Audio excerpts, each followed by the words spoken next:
I'm so delighted that you have joined us again for the 7 sermon series on 7 core values of IPHC. We have already seen the first 5 core values, and today I'm going to present on the 6th value of IPHC. We prayerfully value justice. धन्यवाद देते हैं कि एक बार फिर आज आप हम लोगों के साथ जुड़े हैं। 31 तारीख को पेंटेकोस्ट का पर्व है और इस पर्व की ओर जब हम बढ़ रहे हैं, हम पेंटिकॉस्टल होलीनेस चर्च के 7 प्रमुख मूल्यों का अध्ययन कर रहे हैं। अभी तक हमने प्रथम 5 मूल्यों का अध्ययन किया है। सबसे पहले हम लोगों ने अध्ययन किया, हम पवित्र शास्त्रों को बहुत महत्व देते हैं। दूसरा हमारा मूल्य पेंटेकोस्ट, तीसरा जो मूल्य हम लोग देखे वो है पवित्रता। चौथा मूल्य जिसको हम लोग देखे मसीह का राज्य, और 5वां मूल्य जो कल हम लोग देख रहे थे, हम प्रार्थना पूर्वक सभी पीढ़ी को महत्व देते हैं। और आज इस छठे मूल्य की ओर हम लोग प्रकाश डालेंगे। हम प्रार्थना पूर्वक न्याय को महत्व देते हैं। परमेश्वर न्यायी परमेश्वर, अगुओं को यशाया उसके 54 अध्याय से परमेश्वर ने कुछ बातों को भविष्यवाणी के रूप में दिया और वहां इस प्रकार से लिखा है, आप अपने तंबू के स्थान को चौड़ा कीजिए और पट को लंबे करो, खूंटों को दृढ़ करो और रस्सियों को लंबे। ये परमेश्वर ने भविष्यवाणी आईपीएससी संस्था के लिए हमारे अगुओं को दिया।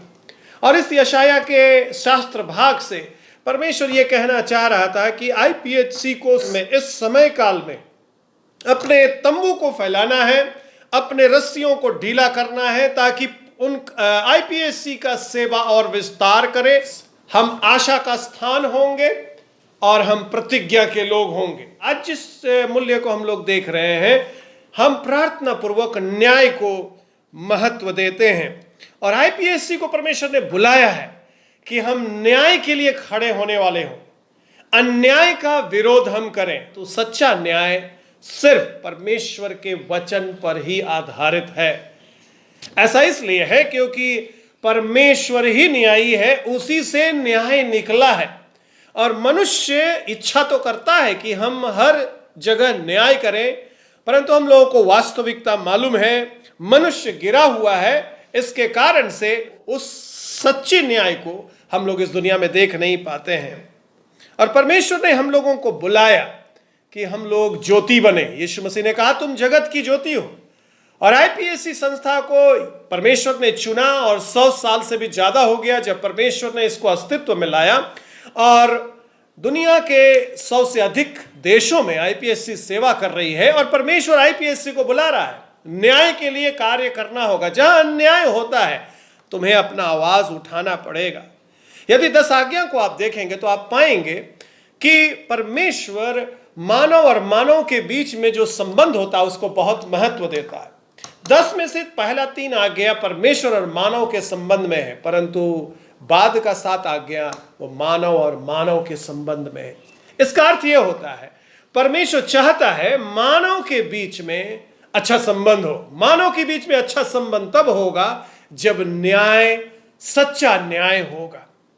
और मैं आपको आज बताने जा रहा हूं 5 बातें इस न्याय से संबंधित। सबसे पहली बात, जब हम परमेश्वर पर विश्वास करते हैं तो हम लोग को मालूम है परमेश्वर प्रेम है और प्रेम के नींव पर ही न्याय खड़ा होता है। मेरे प्रिय, परमेश्वर का वचन कहता है परमेश्वर प्रेम है और परमेश्वर यह चाहता है परमेश्वर का प्रेम हमारे हृदय में हो। हम कभी भी न्याय के लिए खड़े नहीं हो पाएंगे। सच्चे न्याय को हम ना उसके लिए आवाज उठा पाएंगे और ना उसको खुद हम निभा पाएंगे यदि परमेश्वर का प्रेम हमारे हृदय में न हो। परमेश्वर ने जब इस दुनिया में हम लोगों को सूर्य का प्रकाश दिया, हवा दिया, जमीन दिया, पानी दिया, तो किसी विशेष लोगों को नहीं दिया, अन्याय से नहीं दिया।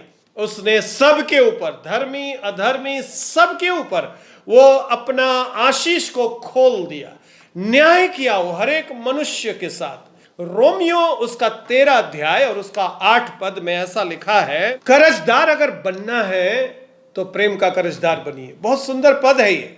अगर किसी को कर्ज देना है तो प्रेम का कर्ज दीजिए। यानी कि प्रेम उदारता से बांटिए, इतना प्रेम बांटिए कि कोई उस कर्ज को चुका ना पाए। और परमेश्वर का वचन बोल रहा है अगर तुमको कर्जदार बनना ही है तो प्रेम का कर्जदार बनो और लोगों से प्रेम करो।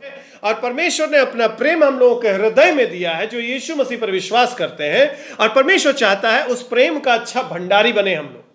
उस प्रेम का अच्छा भंडारी तब बनते हैं जब परमेश्वर का प्रेम से हम परिपूर्ण होते हैं और परमेश्वर के प्रेम के कारण से हम लोगों के साथ न्याय कर पाएंगे जैसा परमेश्वर करता है। परमेश्वर ने IPHC को बुलाया है और एक ईश्वरीय आदेश दिया है। हम लोगों को आशा का स्थान बनना है और प्रतिज्ञा के लोग बनना है। बहुत अन्याय है मेरे प्रियो इस दुनिया में। ऐसे समाज में हम लोग सेवकाई कर रहे हैं। हर समाज में अन्याय, भेदभाव, ऊंच नीच, ये सारी चीज पाई जाती है। IPHC को परमेश्वर ने इसलिए बुलाया हमारी सेवा क्षेत्र में, हमारी कलीसियाओं में, हम जहां रहते हैं वहां हम न्याय के लिए खड़े हों। न्याय के लिए हम पहली बात में है आपको यह बताया, न्याय के लिए तभी हम खड़े हो पाएंगे जब परमेश्वर का प्रेम का अच्छा भंडारी हम बनेंगे। हम अपने सोच से और विचार से लोगों के साथ न्याय नहीं कर पाएंगे। हमको परमेश्वर का प्रेम से और भरना पड़ेगा। और जब परमेश्वर का प्रेम से हम भरेंगे तो परमेश्वर जैसा न्याय के लिए हम खड़े हो पाएंगे। दूसरी बात, न्याय में समानता पाई जाती है। पहली बात मैं आपको बताया, परमेश्वर का प्रेम से ही न्याय निकलता है, दुनिया के कानून के किताबों से नहीं। परमेश्वर के प्रेम में न्याय निकलता है, यानी कि न्याय ऊपर से आता है, न्याय दाएं और बाएं से नहीं आता है। और परमेश्वर चाहता है हम लोगों के साथ न्याय करें। दूसरी बात, न्याय में समानता पाई जाती है। न्याय, जब यीशु मसीह के क्रूस को आप देखेंगे तो आप पाएंगे वहां पर एक समतल भूमि है। सब मानव वहां पर एक साथ खड़ा हो जाता है यीशु मसीह के क्रूस के पास, क्योंकि बाइबल बताती है सब के सब पापी है, एक भी धर्मी नहीं है। अगर न्याय किया जाएगा परमेश्वर के द्वारा कोई नहीं बचेगा। इसलिए जब हम लोगों के साथ उठते बैठते हैं, वार्तालाप करते हैं, सेवकाई करते हैं, याद करिएगा हम सब के सब यीशु मसीह के क्रूस के सामने समान हैं। IPHC को परमेश्वर ने बुलाया है सभी के न्याय के लिए हम लोग कार्य करें। इसका एक बहुत बड़ा उदाहरण आप पेंतेकुस्त के दिन देखते हैं। पेंतेकुस्त के दिन जब पवित्र आत्मा उतर गया ऊपर की कोठरी में, जहां वे लोग लौलीन होकर प्रार्थना कर रहे थे, और जब वहां पर भीड़ लग गई, लोग अपनी अपनी भाषा को वहां सुन रहे हैं, जब लोग 6 लोग अन्य भाषा बोल रहे हैं, जानते हैं 16 विभिन्न भाषाओं का जिक्र, 16 विभिन्न संस्कृति के लोगों का जिक्र है। पहला दिन, जिस दिन पवित्र आत्मा उतरा, जिस दिन कलीसिया का गठन हुआ, परमेश्वर ने इस बात को साबित कर दिया ये केवल यहूदियों का पवित्र आत्मा नहीं है, ये केवल चुने हुए कुछ संस्कृति का नहीं है, ये तमाम लोगों का है, तमाम भाषाओं का। हम तभी न्याय कर पाएंगे लोग और लोगों के बीच में जब हम लोग हर संस्कृति को, हर भाषा को, हर राष्ट्रीयता को समान तौर पर देखेंगे। यीशु मसीह के लोगों के लिए राष्ट्रीयता कोई भेदभाव नहीं है। यीशु मसीह के लोगों के लिए जातिवाद कोई भेदभाव नहीं है। यीशु मसीह के लोगों के लिए समानता, क्योंकि न्याय समानता पर ही आधारित है। और जब परमेश्वर का आप सिंहासन के पास जाएंगे तो आप पेंतेकुस्त का पिक्चर वहां देखेंगे। सब भाषा, सब जाति, सब प्रकार के लोग, सब रंग के लोग परमेश्वर की स्तुति कर रहे, परमेश्वर की आराधना कर रहे। न्याय है पेंतेकुस्त के दिन, न्याय है यीशु मसीह के क्रूस के पास, न्याय है परमेश्वर के सिंहासन के पास। समानता, न्याय समानता में पाया जाता है। पहली बात मैंने आपको बताया, न्याय परमेश्वर के प्रेम से ही निकलता है। दूसरी बात मैंने आपको बताया, न्याय में समानता पाया जाता है। इसलिए हम भेदभाव की भावना को दूर करने के लिए IPHC को परमेश्वर ने बुलाया है। तीसरी बात, जो प्रताड़ित लोग हैं उनके लिए खड़ा होना ही न्याय है। जो कमजोर लोग हैं उनके लिए खड़ा होना ही न्याय है। हम लोगों को ढूंढना है कौन सा लोग है जो सबसे कमजोर लोग हैं। हम जिस दुनिया में रहते हैं मेरे प्रियो, यहाँ पर कुछ वर्ग, कुछ जाति, कुछ आयु विशेष लोगों के ऊपर प्रताड़ना होता है। घर के अंदर, घर के बाहर, कार्यस्थल पर, विभिन्न जगह पर लोग अत्याचार को सहते हैं। अभी जिस परिस्थिति में हम लोग रह रहे हैं, लोग जो अपने घर को छोड़कर बाहर नौकरी करते थे वापस आ रहे हैं, जिस तरह की समस्या वे लोग झेल रहे हैं, नौकरी से निकाल दिया गया, भोजन नहीं है, परमेश्वर आईपीएससी को बुलाया है ऐसे प्रताड़ित लोग, ऐसे दुख में जी रहे लोगों के लिए खड़ा होने के लिए। और परमेश्वर का वचन बार बार इस बात को बताता है कि हमारा परमेश्वर अनाथों का परमेश्वर है, विधवाओं का परमेश्वर है, परदेशी है, परमेश्वर उनका परमेश्वर है, परमेश्वर उनके लिए लड़ता है। और जब हम परमेश्वर के लोग बन जाते हैं, परमेश्वर हमसे अपेक्षा करता है कि हम इन कमजोर लोग, इन असहाय लोगों के लिए हम लोग खड़े हों। और बाइबल पर विश्वास करने वाले लोग हर एक मनुष्य को परमेश्वर के स्वरूप में देखते हैं। परमेश्वर ने मानव को अपने स्वरूप में बनाया। उसका अर्थ यह होता है जितना भी मानव इस दुनिया में है वो सब परमेश्वर के स्वरूप में है, और इसीलिए सब बराबर है, और इसीलिए हर एक का मूल्य है। हर एक मानव कीमती है, और इसीलिए चाहे वो गरीब ही क्यों ना हो, चाहे वो मजदूर ही क्यों ना हो, चाहे वो अशिक्षित ही क्यों ना हो, परंतु परमेश्वर चाहता है कि हम उसको, उसकी कीमत वैसे ही लगाएं जैसे परमेश्वर लगाता है। चौथी बात, न्याय में पुरुष और स्त्री एक समान है। अगर आप उत्पत्ति को देखेंगे तो आप पाएंगे वहां पर परमेश्वर ने मनुष्य को पुरुष और स्त्री करके बनाया, यानी भिन्न भिन्न बनाया, एक समान नहीं बनाया, दोनों अलग है। दोनों को अलग स्वभाव दिया परमेश्वर ने, अलग शक्ति दिया परमेश्वर ने, अलग योग्यता दिया। पर जब परमेश्वर के वरदान और परमेश्वर का सेवा और जब परमेश्वर के मूल्य के बारे में हम लोग सोचते हैं तो दोनों में कोई भेद नहीं है, कोई ऊंचा और नीचा नहीं है। बहुत बार मसीही कलीसिया महिलाओं को दूसरे दर्जे का स्थान देती है, परंतु परमेश्वर का धन्यवाद देते हैं, आईपीएचसी आज से नहीं 1910 से महिलाओं को, सिंगल महिलाओं को भारत में मिशनरी बना करके भेजा, और वे लोग परमेश्वर की सेवा को स्थापित किए।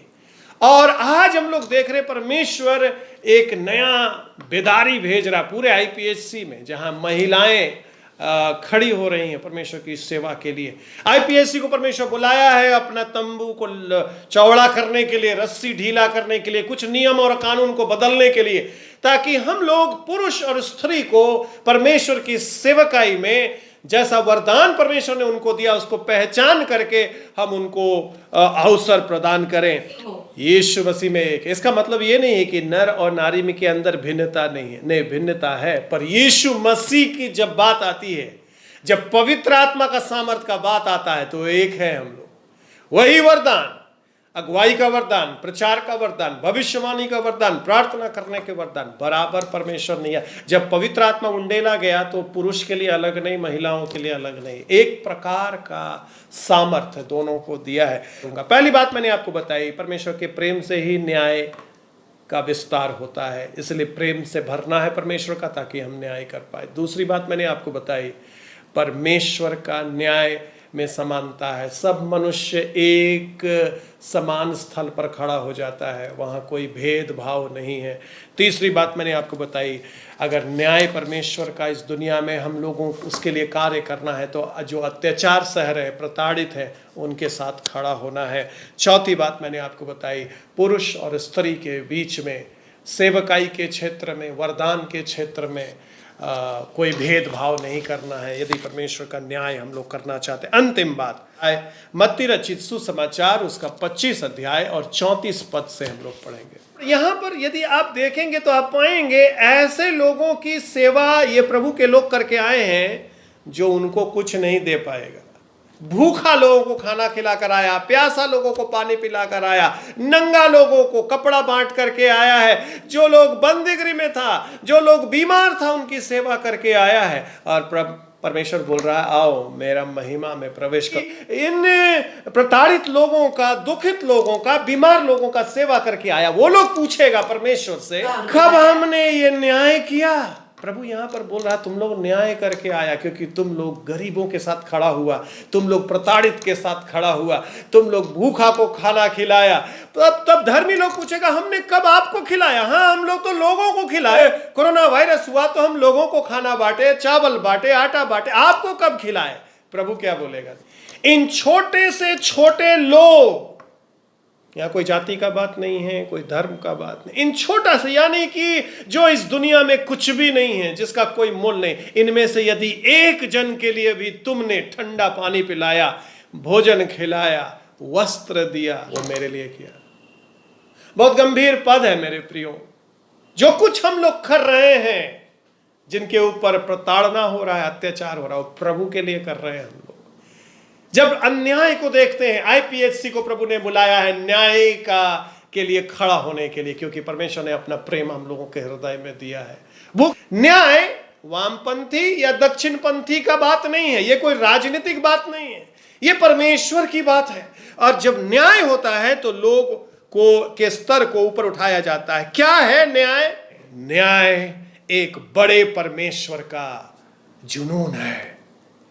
न्याय एक राजनीतिक शब्द नहीं है, न्याय एक भविष्यवाणी का शब्द है परमेश्वर के लोगों के लिए। जो प्रभु ने हमको सौंपा है, आईपीएचसी को सौंपा है, उसको हम अपने तन से और मन से और धन से उस भविष्यवाणी के कार्य को हम पूरा करते हैं। अपने तंबू को हम चौड़ा कर रहे हैं और प्रताड़ित लोगों को हम सहायता पहुंचा रहे हैं, उस तंबू के अंदर हम ला रहे हैं। न्याय परमेश्वर के मेमने का एजेंडा है। वो न्याय लेकर इस दुनिया में आया था। परमेश्वर चाहता है आईपीएचसी न्याय को मूल्य दे।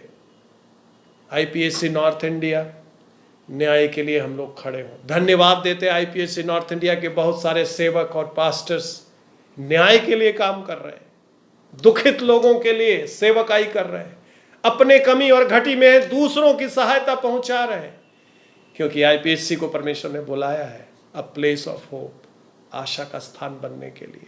बिना किसी भेदभाव के, लोगों के बीच में भेदभाव नहीं करना, न्याय करना। जैसे मैं लोगों को देखता हूं, ये मेरा स्वरूप में रचा गया लोग है। ये जो धूप में मीलों चल रहा है, ये मेरा स्वरूप में रचा गया लोग है। ये जो प्यासा है, ये मेरा स्वरूप में रचा गया। ये जो बीमार है, ये मेरा स्वरूप में रचा गया। और आईपीएचसी को परमेश्वर ने बुलाया है कि हम न्याय को करें, परमेश्वर के प्रेम से भरे, सब लोगों को हम लोग समान समझे। जो लोग अत्याचार सह रहे हैं उनके लिए हम खड़े हों और पुरुष और स्त्री के बीच में न्याय करें, भेदभाव न करें। और छोटे से छोटे के लिए हम लोग जो कर सकेंगे हम लोग करें। आइए अपनी आंखों को बंद करेंगे और इस समय प्रार्थना करेंगे। पवित्र परमेश्वर, प्रार्थना करते हैं, अपना स्वभाव हम लोगों को दे दीजिए। आज आईपीएचसी नॉर्थ इंडिया के लिए प्रार्थना करते हैं प्रभु, न्याय के लिए खड़े होने वाले हम लोग बने। ये प्रभु इन दिनों में हमें आप बदल रहे हैं प्रभु, हमारे विचारों को, हमारे सोच को, ताकि जो लोग दुखित है, परेशान है, कष्ट में है, प्रभु उनके पास हम लोग पहुंचे, बिना किसी भेदभाव के लोगों से प्रेम दिखाएं और तेरी महिमा और तेरा न्याय को हम लोग प्रकट करें। धन्यवाद देते हैं, यीशु मसीह के नाम से प्रार्थना मांगते हैं। सुन लीजिए और ग्रहण कर लीजिए, ऐसा ही हो।